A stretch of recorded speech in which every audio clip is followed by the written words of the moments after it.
Hello' everyone, good morning. আশা কৰোঁ সকলোৱে ভালে আছে। আকৌ এটা নতুন ভিডিঅ'ৰ সৈতে আপোনাক সকলোকে মোৰ চেনেলটোলৈ স্বাগতম জনাইছোঁ। আজি ভাবিছোঁ কাম কৰোঁ, যিহেতু ঈদ আহি পালেই। এতিয়া এয়া আমাৰ গুণগুণ টোপনিৰ পৰা উঠিছে। তাই টোপনিৰ পৰা সাৰ পাই বিচনাৰ পৰা নামালৈকে বহুত টাইম লাগে। তাইক উঠাব লাগে। তাই উঠাতে বহুত সময় লগায় আৰু তাই এনেকৈ শুয়ে আছে। মই এতিয়া গাৰুৰ কভাৰবোৰ খুলি আছোঁ আৰু ধুবৰ কাৰণে। তাই তেনেকৈ শুয়ে উঠাই নাই। তাৰপিছত আকৌ চোফাকেইখন মই ধুনীয়াকৈ জোকাৰি মুচি চাফা কৰি এয়া কভাৰকেইটা ধুনীয়াকৈ পাৰি থলোঁ আৰু গুণগুণ স্কুলৰ পৰা আহি পালে তাইকেইটা আম খাবলৈ দিছোঁ আৰু তাই এনেকুৱা আম খাই আছে।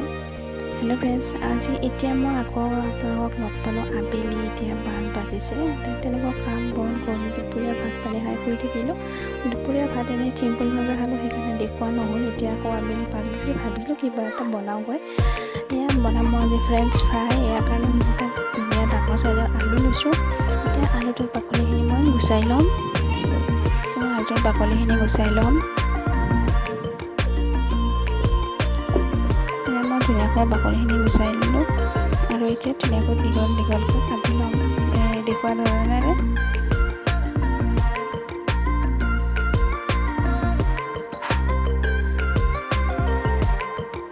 এনেকৈ ধুনীয়াকৈ মই কাটি ল'ম। এনেকৈ মই গোটেই আলুখিনি কাটি ল'ম। এনেকৈ বেছি ডাঠ কৰিব নালাগে। এনেকৈ ধুনীয়াকৈ দীঘল দীঘলকৈ কাটি ল'লেই হৈ যায়। আৰু এয়া মই ধুনীয়াকৈ গোটেইখিনি আলু কাটি ল'লোঁ। এতিয়া আলুখিনি মই 3বাৰ ধুই ল'ম। ভালদৰে ধুব লাগে, এলাহ কৰিব নালাগে। কাৰণ আলুৰ যিটো বগা আঠা থাকে সেইটো যাতে ওলাই যায়। সেয়া মই এবাৰ ধুই ল'লোঁ। ধুই লৈ উঠাই ল'লোঁ। মই আকৌ দুবাৰ ধুম। এয়া আকৌ অলপ চাফা পানী লৈছোঁ, লৈ পেলাই আকৌ আলুখিনি ধুই ল'ম। এয়া উঠাই ল'লোঁ মই আলুখিনি, আকৌ এবাৰ ধুই ল'ম। 3বাৰ ধুনীয়াকৈ ধুই ল'ম। এয়া আলুখিনি মই ধুনীয়াকৈ 3বাৰ ধুই ল'লোঁ। এতিয়া কেৰাহীখনত পানী দিছোঁ। এতিয়া ইয়াতে আলুখিনি দি দিম। ইয়াতে মই আলুখিনি দি দিলোঁ। এতিয়া দিম 1 চামুচ নিমখ।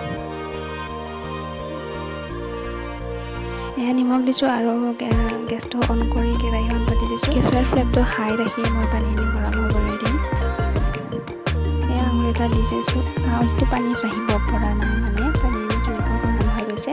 আৰু এনেকৈ 5 মিনিটমান সময় আলুখিনি ৰাখি দিম। আলুখিনি সিজিব নালাগে, অকল আলুৰ যি বগা বগা আঠা থাকে সেইটো হ'লেই হৈ গ'ল। এয়া দেখিছে আলুৰ কালাৰটো অলপ বেলেগ হৈ আহিছে। এতিয়া আলুখিনি মই ধুনীয়াকৈ বল এটাত উঠাই ল'ম। এয়া মই গোটেইখিনি আলু এনেকৈ উঠাই ল'লোঁ। আকৌ কেৰাহীখন পাতি দিছোঁ। তাতে আকৌ পানী অকণমান দি দিছোঁ। পানীখিনি যেতিয়া মই আলুখিনি দি দিম। এয়া মই আলুখিনি ইয়াতে দি দিলোঁ। এতিয়া আলুখিনি ধুনীয়াকৈ হাই ফ্লেমত সিজিবলৈ দিম। ইমান আলুখিনি সিজাব লাগিব। এয়া আলুখিনি ধুনীয়াকৈ সিজি গৈছে। এতিয়া আলুখিনি এখন চাফা বগা কাপোৰত মই উলিয়াই ল'ম। এয়া উলিয়াই ল'লোঁ। এতিয়া পানীখিনি ধুনীয়াকৈ শুকাবলৈ দিম। এয়া আলুখিনি মই এডাল এডালকৈ দি ল'ম। আলুখিনি ধুনীয়াকৈ শুকাবলৈ দিব। কাপোৰখিনিতে মই পানীখিনি অলপ চেপি দিছোঁ, পানীখিনি যাতে নোহোৱা হৈ যায়। আৰু ৰ'দ থাকিলে ৰ'দত দিব পাৰি, কিন্তু মই যিহেতু গধূলি বনাইছোঁ, গতিকে ফেনৰ তলতে 1 ঘণ্টামান সময় ৰাখি দিছিলোঁ। এয়া ধুনীয়াকৈ পানীখিনি শুকাই গৈছে। ইয়াতে অকণো পানী নাই। এতিয়া মই কেৰাহীখন পাতি দিছোঁ। কেৰাহীখন গৰম হোৱা তাতে তেল দি দিছোঁ।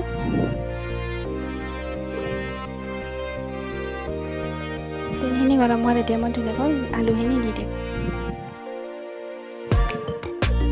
আলুখিনি ফ্ৰাই কৰিবলৈ দি দিলোঁ। এয়া ধুনীয়াকৈ ফ্ৰাই হৈ গৈছে। এয়া মই ধুনীয়াকৈ ফ্ৰাই কৰি ল'লোঁ। এতিয়া মই এইখিনি আলু উঠাই ৰাখিম।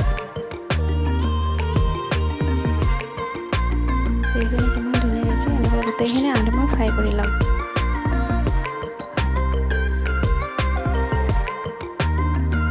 এয়া গোটেইখিনি দি দিলোঁ আৰু এনেকৈ গোটেইখিনি মই ফ্ৰাই কৰি ল'ম। এয়া ধুনীয়াকৈ ফ্ৰাই হৈ আছে। আছে। এয়া মই গোটেইখিনি ফ্ৰাই কৰি ল'লোঁ আৰু আমাৰ ফ্ৰেঞ্চ ফ্ৰাই ৰেডি। এতিয়া মই ইয়াতে দিম অকণমান নিমখ আৰু অকণমান জলকীয়া গুড়ি।